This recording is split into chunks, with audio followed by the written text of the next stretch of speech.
नमस्कार, प्रदेश की अहम खबरें लेकर हाजिर है सुजस आवाज राजस्थान। प्रदेश की हाइलाइट्स के साथ मैं सालेहा और मेरे साथ हैं अरिंदम। वर्ष 2030 तक राजस्थान को देश का नंबर 1 राज्य बनाने के लिए महिलाओं का आगे आना आवश्यक है, ये कहना है मुख्यमंत्री अशोक गहलोत का। मुख्यमंत्री ने कहा कि हम सभी को महिलाओं के प्रति अपने दृष्टिकोण को व्यापक करना चाहिए। मुख्यमंत्री आज एक संस्था की ओर से जयपुर में आयोजित विमेन एक्सीलेंस अवार्ड तारंगना 2023 समारोह में बोल रहे थे। वही कल का भारत बनेगा, उसमें नई पीढ़ी जो है, जितना हम उनको ट्रेन करेंगे, कॉन्फिडेंस देंगे, उतना ही देश का विकास तेज गति से होगा। इसलिए मैंने कहा 2030 जो है, हमें टारगेट बनाना चाहिए कि हम राजस्थान को देश में नंबर 1 कैसे लाएं। और आज शिक्षा में, स्वास्थ्य में कई योजना में लागू करी राजस्थान में, जिसकी चर्चा पूरे देश में हो रही है। 4-5 योजना ऐसी है इसी रास्ते में चल रही है। सीएम ने कहा कि राजस्थान सरकार ने महिलाओं के कल्याण और विकास के लिए कई योजनाएं चला रखी हैं। उनकी शिक्षा और स्वास्थ्य को लेकर सरकार पूरी तरह सजग है। देश और प्रदेश के विकास के लिए महिलाओं की भागीदारी बहुत जरूरी है। 5 बजट में 4-4.5 साल के अंदर 303 कॉलेज खोले। उसके साथ में हमने पहले 30 कॉलेज थे, 130 कॉलेज हो गए हम महिलाओं के 30 कॉलेज। और मैंने घोषणा कर रखी है क्या 5 लड़कियां पढ़ेगी कस्बे के अंदर भी या कहीं पे 5 लड़कियां होगी, उस स्कूल को कॉलेज बना दिया जाएगा। इतना बड़ा फैसला हमने महिलाओं के लिए। हमारे यहाँ हेल्थ बने हुए 5 लाख महिला करीब 30 लाख महिला जुड़ी हुई उसके अंदर। उनको हमने काम दिया है। लोग संकोच में बोलते नहीं है। महामारी होती है, महिलाएं गांव में घूंघट निकालती है, बार बार इन्फेक्शन होते हैं। 600 करोड़ रुपए लगा के मैंने उड़ान योजना शुरू करी है महिलाओं के लिए। 12 नैपकिन, क्या वो पैसे वाले काम लेते, वही गरीब परिवार का महिला काम ले पाए। 12 नैपकिन प्रति माह मिलेंगे उनको। 1 करोड़ 35 लाख महिलाओं को बहुत जल्दी, 40 लाख महिलाओं को तो बहुत जल्दी मिल जाएगा स्मार्ट मोबाइल फोन। 3 साल की इंटरनेट सेवाएं फ्री, 3 साल की। परिवार की मुखिया महिला होगी, उनको मिलेंगे। आप सोच सकते हो कि ये इस प्रकार की महिला सशक्तिकरण का काम हम लोग करना है आपके लिए।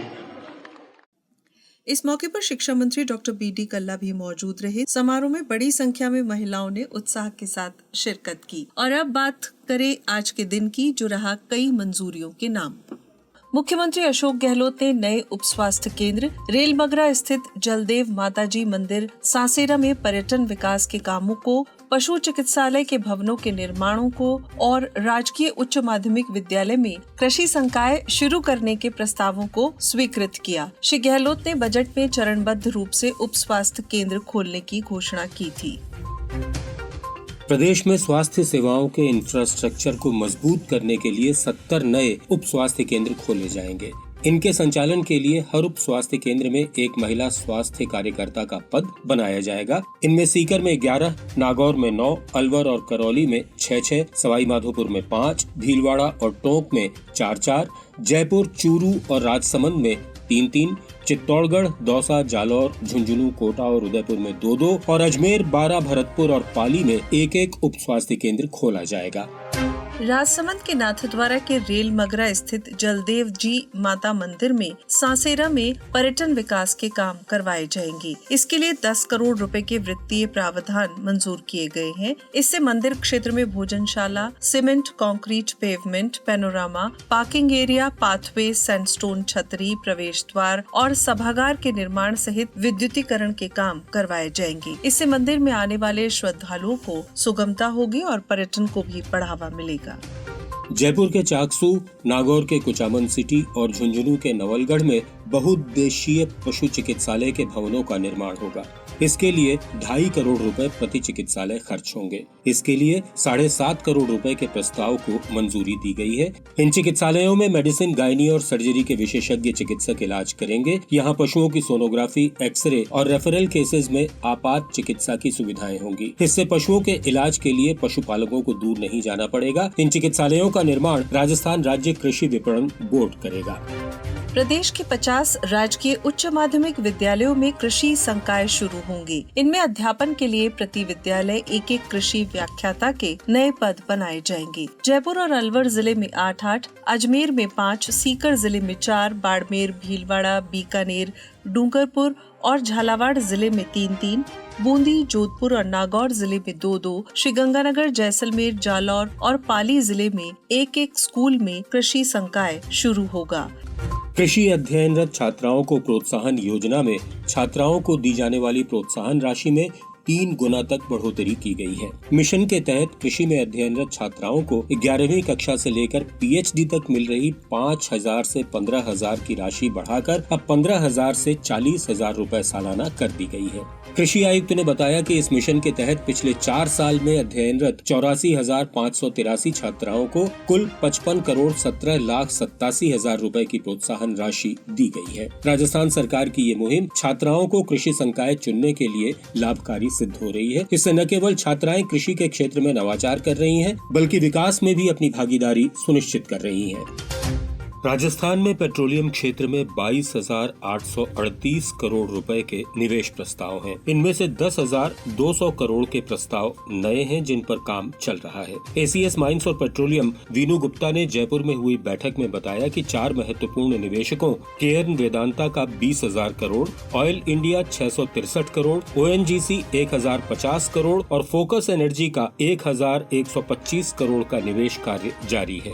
आज प्रदेश में एक्सप्लोरेशन और खनन के काम को गति मिली है। नए निवेश से हजारों लोगों के लिए रोजगार की राह खुली है। राजस्थान आज ऑन लैंड क्षेत्र में देश में सबसे ज्यादा खनिज कच्चा तेल उत्पादक प्रदेश बन गया है।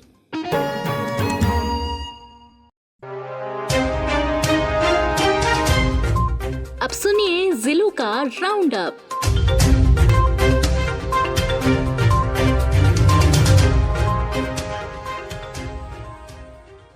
वरिष्ठ नागरिक तीर्थ यात्रा योजना के तहत इस बार अजमेर जिले से 1,500 लोग जाएंगे। इसके चयन के लिए आज कलेक्ट्रेट में ऑनलाइन लॉटरी निकाली गई। डूंगरपुर वासियों को पेयजल और सीवरेज की समस्या से स्थायी निजात दिलाने के लिए राजस्थान शहरी आधारभूत विकास परियोजना की ओर से 210 करोड़ 81 लाख रुपए की लागत के प्रोजेक्ट की शुरुआत हुई। अलवर विधायक दीपचंद खैरिया ने किशनगढ़ बास में 1.5 करोड़ रुपए की लागत से बन रहे खेल स्टेडियम का शिलान्यास किया और स्टेडियम तक सड़क का लोकार्पण भी किया।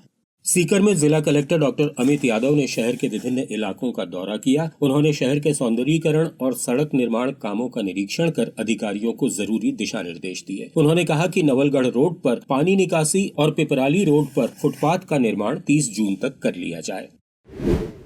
लगातार तेज गर्मी के बाद आज सीकर, अलवर, हनुमानगढ़, चूरू और जयपुर जिले में कई जगह बारिश हुई और ओले गिरे। कहीं कहीं धूल भरी आंधी भी चली। जयपुर जिले के जोबनेर, कालवाड़, फुलेरा, सांभर और रेनवाल इत्यादि जगहों पर तेज बारिश के साथ ओले भी गिरे।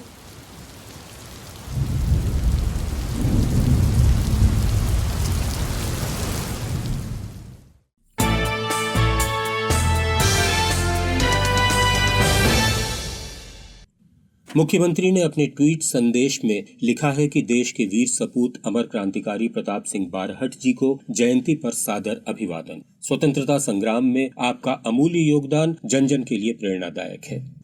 और अब जिक्र उनका जिनके साहित्यिक और सामाजिक जीवन पर पूरे राजस्थान को नाज है। हम बात कर रहे हैं पद्मश्री लक्ष्मी कुमारी चुंडावत की, जिनकी आज पुण्यतिथि है। वे 1972 से 78 तक राज्यसभा सांसद और 3 बार विधायक भी रही। मुख्यमंत्री ने अपने संदेश में उन्हें श्रद्धांजलि देते हुए लिखा कि लेखन, चिंतन और कार्य से सामाजिक चेतना जागृति की संवाहिका और लेखिका लक्ष्मी कुमारी चुंडावत को सादर श्रद्धांजलि। आपका साहित्य, विचार और कार्य हमेशा समाज का पथ प्रदर्शन करते रहेंगे। आइए सुनिए उनकी ओजस्वी वाणी। मेरा लिखना जारी रहा। मुझे शौक था लिखने का और इसके लिए मुझे प्रेरणाएं हमारे घर से ही मिलती थी। मेरे पिताजी को अच्छा शौक था। उनके दरबार में, हमारे यहाँ दरबार ही कहलाता था, कई विद्वान लोग थे तो उनके पास बैठने का मुझे मौका मिलता। हमारे यहाँ के भी घर में इतिहासकार थे। रात को वो इतिहास की बातें सुनाया करते थे। कहानी कहने वाले पुश्तैनी थे, बड़वा वगैरह, जो कहानियाँ सुनाते थे तो उनकी कहानियाँ सुनते थे। वो कहानियाँ मुझे याद है। उसी कहानियों के आधार के ऊपर बाद में मैंने इतनी ये कहानियाँ लिखी। नमस्कार।